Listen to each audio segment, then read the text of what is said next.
बिहार में एक बार फिर से बड़ा खेला आपको देखने को मिल सकता है और वो खेला सत्ता परिवर्तन का होगा। नीतीश कुमार नाराज चल रहे हैं, ऐसी खबरें सामने आ रही है और इस नाराजगी के पीछे की वजह नरेंद्र मोदी की सरकार से बिहार को विशेष राज्य का दर्जा या फिर विशेष पैकेज मिलना नहीं है। नीतीश कुमार के नाराजगी के पीछे की वजह कुछ और है और हमने आपको पहले ही कल के खबर विशेष वाले रिपोर्ट में बताया था कि आखिरकार नीतीश कुमार नाराज क्यों हैं। खैर, अब आपको समझना यह होगा कि नीतीश कुमार आखिरकार करने वाले क्या हैं। बिहार में लोकसभा के चुनाव में जनता दल यूनाइटेड ने एक बड़ी जीत हासिल की। 16 सीटों पर नीतीश कुमार की पार्टी चुनाव लड़ी थी, 17 सीटों पर भारतीय जनता पार्टी चुनाव लड़ी थी और जो नतीजे आए 12 सीटें जेडीयू ने जीती और 12 सीटें बीजेपी ने। इस तुलना में अगर देखी जाए तो भाजपा पर जदयू भारी है, लेकिन अब नीतीश कुमार की बड़ी तैयारी है। जी हां, नीतीश कुमार ने बड़ी तैयारी की है और इस तैयारी से भारतीय जनता पार्टी को ही नुकसान सहना पड़ेगा। अगर नुकसान नहीं सहें तो बिहार से सत्ता हाथों से चली जाएगी। तो आखिरकार इन सब के पीछे की इनसाइड स्टोरी क्या है, नीतीश कुमार के मन में क्या चल रहा है, क्यों भाजपा से वो बगावत वाले तेवर दिखा सकते हैं, चलिए इस पर विस्तार से आपको बताते हैं। बिहार में मौजूदा समय में एनडीए की सरकार है और एनडीए की सरकार में सबसे कम विधायक होते हुए भी मात्र 44 विधायक होते हुए भी नीतीश कुमार की पार्टी जेडीयू के ही मुख्यमंत्री हैं नीतीश कुमार। भाजपा एनडीए में बड़ी पार्टी है, सबसे बड़ी पार्टी है, लेकिन भाजपा ने दो डिप्टी सीएम बना दिया। तो अब आपको यह समझना होगा कि नीतीश कुमार आगे क्या सोच रहे हैं, किस राह पर चलने की तैयारी है नीतीश कुमार की। देखिए, पूर्व में आपको मालूम होगा नीतीश कुमार की पार्टी जेडीयू ना सिर्फ बिहार में सरकार चला रही थी, बल्कि ना सिर्फ बिहार में एक बड़ी पार्टी थी, बल्कि इसके अलावे देश के अलग अलग राज्यों में भी किस्मत आजमा चुकी है। उत्तर प्रदेश का ही देख लीजिए, आपको अरुणाचल प्रदेश का याद होगा। नीतीश कुमार उस हर जगह पर किस्मत आजमाते हैं जहां पर उन्हें इस बात का संदेश और संकेत मिलता है कि आने वाले वक्त में बेहतर परिणाम हो सकते हैं। बिहार में भले ही विधानसभा में विधायकों की हैसियत से नीतीश कुमार की पार्टी जनता दल यूनाइटेड तीसरे नंबर पर पहुंच गई हो, लेकिन लोकसभा के चुनाव में भाजपा से एक सीट कम लड़कर बराबरी कर जाने के बाद नीतीश कुमार का कॉन्फिडेंस लेवल हाई चल रहा है। जी हां, हाई है। अब नीतीश कुमार बड़ा युद्ध करने की तैयारी में है। आपको मालूम है कि इसी साल 2024 में देश के कई राज्यों में चुनाव होने हैं और उनमें एक राज्य है बिहार से सटा हुआ झारखंड। जी हां, झारखंड जो पहले बिहार में ही था, बिहार का ही हिस्सा था और बंटवारा हुआ और बंटवारा के बाद जो है वो झारखंड बना और इधर बिहार बना। लेकिन बिहार झारखंड अलग हुआ तो अब नीतीश कुमार की निगाहें तलाश रही है झारखंड में जगह कि भाई सीट खाली कहां है, झारखंड में हम कदम क्यों नहीं रख पा रहे।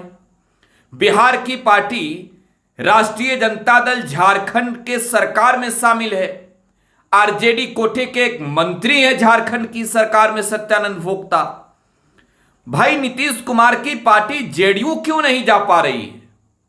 अब नीतीश कुमार ने पार्टी के नेताओं के साथ एक हाई लेवल की अंदरूनी बैठक की है और देखिए यह तय हो गया है कि अब जनता दल यूनाइटेड चुनाव लड़ेगी झारखंड में। जी हां, झारखंड में जेडीयू चुनाव लड़ेगी और चेहरा कौन होगा यह अब फाइनल करना है।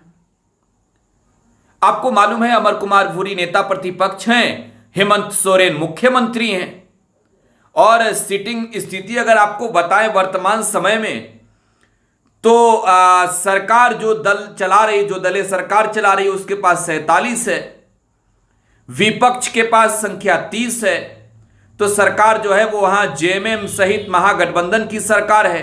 जेएमएम के 27 एमएलए हैं, कांग्रेस के 18 हैं, लेफ्ट के 1 हैं, भाकपा माले के, आरजेडी के 1 हैं। विपक्ष में अगर देखिए तो भाजपा के 24 हैं, आजसू के 3 हैं, जो एनडीए है वहां पर राकप के जो है वो 1 हैं, राकपा के, और निर्दलीय 2 हैं और 4 सीटें खाली है। यहां भी उपचुनाव होने थे, लेकिन अब मुझे लग रहा है कि विधानसभा के चुनाव के वक्त ही होगा। तो वर्तमान समय में स्थिति महागठबंधन की मजबूत है। आपने विपक्ष में निर्दलीय जो 2 लोगों को देखा, उसमें एक है सरयू राय, और आप सरयू राय के बारे में बखूबी जानते होंगे। कद्दावर नेता, बिहार के कद्दावर नेता, झारखंड झपटा तो झारखंड में है।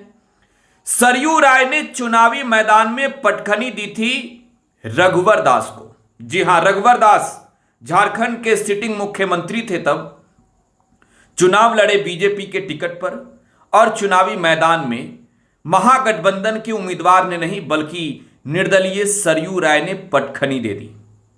सरयू राय के चुनाव जीतने के बाद यह तय हुआ कि झारखंड में भी विकल्प की तलाश है।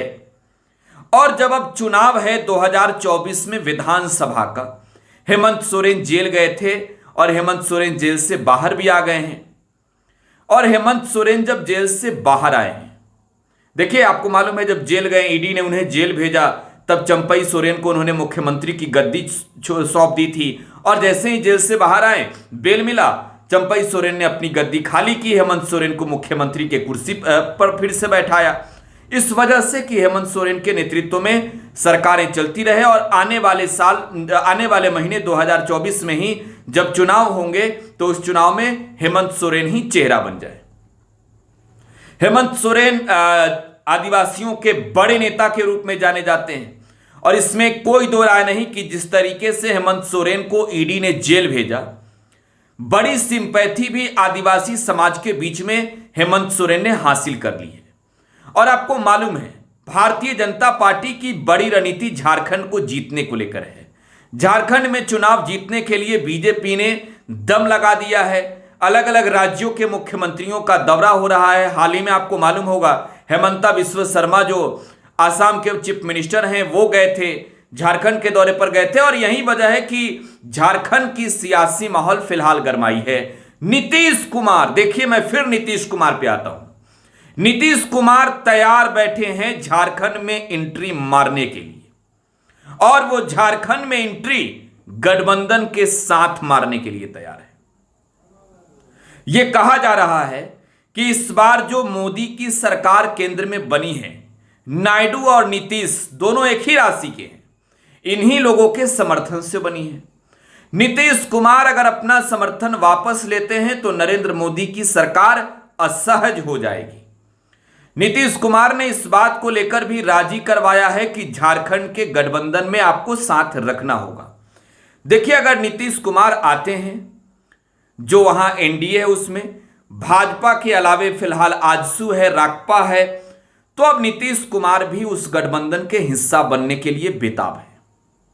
भाजपा नेतृत्व यह मानने के लिए तैयार नहीं है कि नीतीश कुमार के राजनीतिक कद को बिहार से आगे बढ़ाया जाए, क्योंकि मुझे याद है अरुणाचल प्रदेश में जेडीयू के तमाम विधायकों को बीजेपी ने तोड़ लिया था, 6 विधायकों को तोड़ा था, और तब बिहार में सरकार एनडीए की थी। नीतीश कुमार जब महागठबंधन में गए 2022 के अगस्त महीने में, तब नीतीश कुमार ने यह साफ तौर पर तमाम बातें रखी थी कि दल को तोड़ा गया, विधायकों को तोड़ा गया, चिराग मॉडल इस्तेमाल किए गए, आरसीपी मॉडल इस्तेमाल किया गया जेडीयू को खत्म करने के लिए। लेकिन बावजूद महागठबंधन से निकलकर जब नीतीश कुमार एनडीए के साथ गए, तो नीतीश कुमार ने प्रेशर पॉलिटिक्स दिखाना शुरू किया।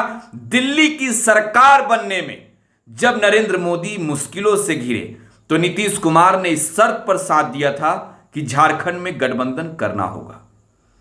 फिलहाल 11 सीटों पर नीतीश कुमार की पार्टी की तैयारी चल रही है।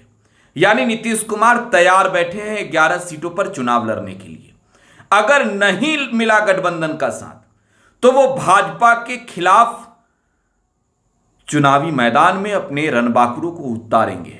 जहां जहां से बीजेपी लड़ेगी वहां वहां से वो कैंडिडेट उतारेंगे, यानी एनडीए गठबंधन की मैं बात कर रहा हूं। तो नीतीश कुमार दिल्ली में बैठक करने जा रहे हैं और दिल्ली की बैठक झारखंड के चुनाव को लेकर होगी। झारखंड में बिहार के राजनीतिक दलों के एंट्री को लेकर होगी और यह तय होगा कि अगर जेडीयू की बातें नहीं मानती है भाजपा तो हम गठबंधन तोड़ेंगे, हम साथ नहीं रहेंगे। आपको क्या लगता है कि नीतीश कुमार रहेंगे, जगह मिलेगी भाजपा के साथ एनडीए में? कमेंट में अपनी प्रतिक्रिया छोड़ जाइएगा। बहुत बहुत धन्यवाद।